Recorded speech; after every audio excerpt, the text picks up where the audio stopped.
À Oando, les consultations spécifiques liées à l'actualisation de l'avant-projet du plan stratégique de la réforme de l'État PCRE ont permis aux cadres et aux agents de l'administration ainsi qu'aux représentants des autres entités de la capitale du département de la Cuvette de formuler des propositions pour parfaire l'avant-projet du PCRE en cours d'actualisation. Luc Joseph Okio, ministre délégué chargé de la réforme de l'État, qui a clos les travaux au nom du Premier ministre chef du gouvernement, estime que ces assises permettront à terme à l'administration de gagner le pari de la gouvernance visant la poursuite de la marche du Congo vers le développement. À l'impératif d'assurer en permanence la bonne marche du service public s'ajoute la nécessité de veiller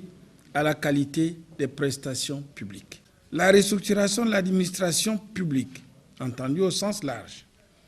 le renforcement de ses capacités managériales et techniques permettront de gagner les paris de la bonne gouvernance, de la sauvegarde de l'intérêt général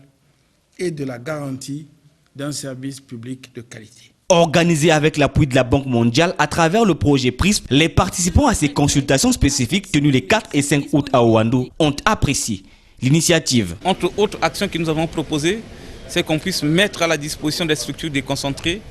des ressources nécessaires, des ressources à la fois humaines, financières et matérielles. Et je pense que si on peut mettre à la disposition des structures déconcentrées ces ressources-là, ça va nécessairement favoriser leur bon fonctionnement et donc booster l'administration déconcentrée. L'étape de Oando terminée, le train des consultations spécifiques liées à l'actualisation du PCRE se rendra à Djambala, dans le département des Plateaux.